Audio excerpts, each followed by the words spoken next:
All right, what is going on, everybody? Welcome to episode 100 of Pozios Picks. Can't believe we're on 100 episodes, but we made it. We're here. In today's episode, I'm going to be going over my favorite plays from this Week 11 college football slate. So without further ado, let's just get right into it. The first game I'm going to go over, Michigan is going to Penn State. Penn State are 5-point underdogs, and the total is set at 45.5.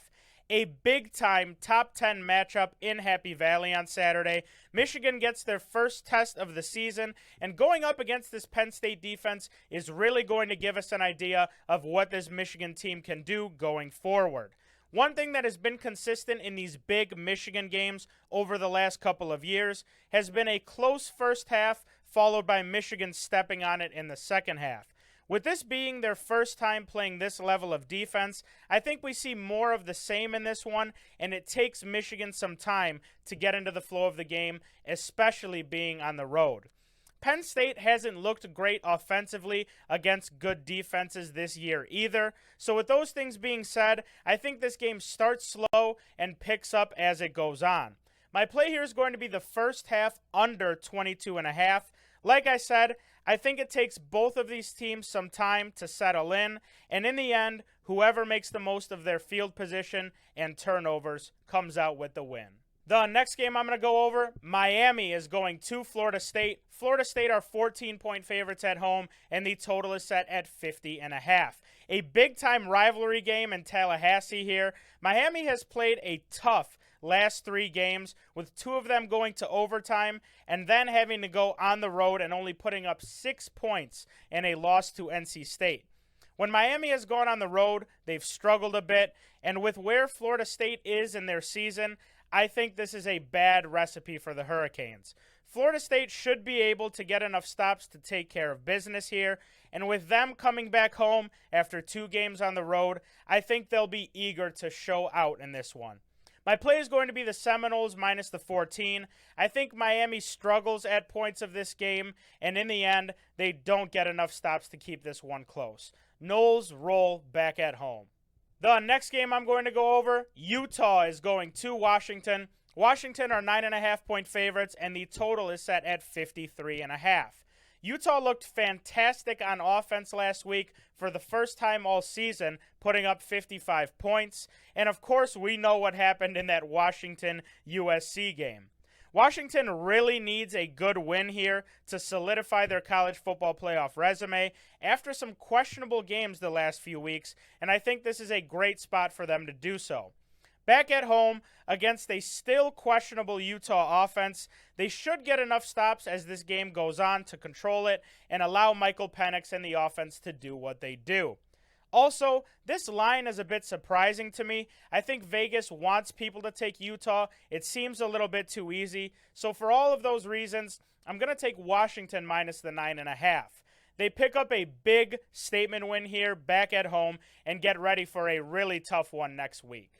The next game I'm going to go over, Washington State is going to Cal. Cal are 1-point favorites at home, and the total is set at 58.5. Wazoo has really struggled lately, losing their last 5 games where they've been iffy on offense and giving up a lot of points.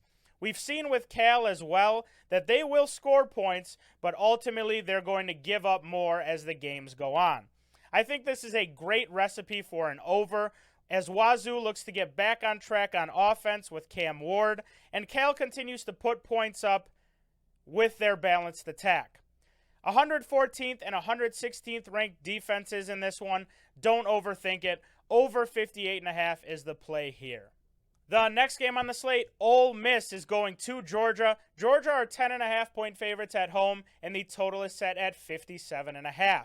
A top 10 SEC matchup in this one. One thing we've seen with Ole Miss this year is when they play elite offenses, they give up points. Georgia is obviously missing Brock Bowers, but Carson Beck and the rest of the offense have picked up the slack and are still having success moving the ball.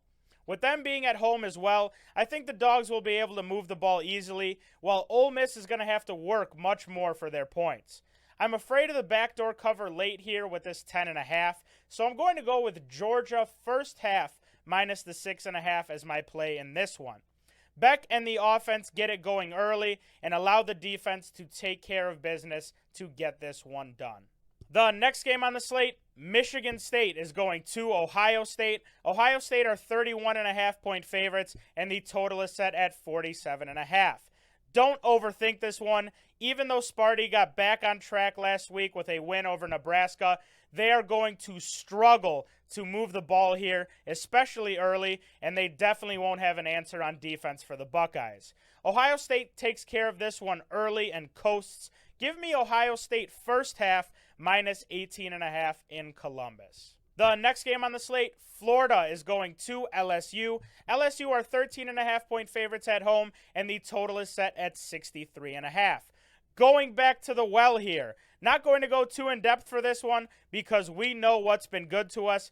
LSU overs are 9-0 this season, and with how both of these teams operate on offense, we're going to see a lot of passing and a lot of chunk plays. Even if Jaden Daniels isn't able to play in this one, Nussmeier will be more than capable of leading this LSU offense and getting it done. Over 63.5 is my play in Baton Rouge. The last game I'm going to go over, USC is going to Oregon. Oregon are 15-point favorites at home, and the total is set at 73.5. Pac-12 After Dark is a great one this week. Earlier in the season, we thought this one was going to be a much better game, but it still should be very entertaining. Last week was yet another example of USC not being able to stop anyone and it causing them a game, and more of the same is going to happen here with less success on offense for the Trojans, I think. Oregon needs to do all they can to put themselves in position to get into the college football playoff, and a big win here will absolutely help them out. Oregon will be able to string together more stops as this one goes on, but again, the total is this high for a reason. My play in this one is going to be the Oregon team total over 44.5. The Ducks step on the gas and stay on it at home to put themselves in a good position to get into that Final Four. That is going to do it for this episode of Pozios Picks, but before I get out here, I just want to say a couple of things. Number one, be sure to follow us over on Pickett. You guys know we drop free plays for you guys there all the time over on Pickett. So if you want to make sure you see everything we do, head over to Pickett, make sure you're following us, use the link in our bio to sign up. Also, if you want to see every single pick that I take, be sure to subscribe to our SoBet. That is where our VIP content is this year. Exclusive college football, exclusive college basketball with hoops starting as well. You not only get my content, but other handicappers' premium content as well. So be sure to hit that link in my bio and sign up there for a subscription. It is definitely worth it. And lastly, make sure you guys check out the new merch down below. And if you're listening, make sure you check it out in our link on Twitter. It is brand new, perfect for the fall, and we're still adding products every single week. Go ahead and check that out. Cop some. I would really appreciate it. Thank you guys so much for listening. Thank you for watching. Good luck to everyone on all your bets this week, and we will see you guys in the next one. Peace.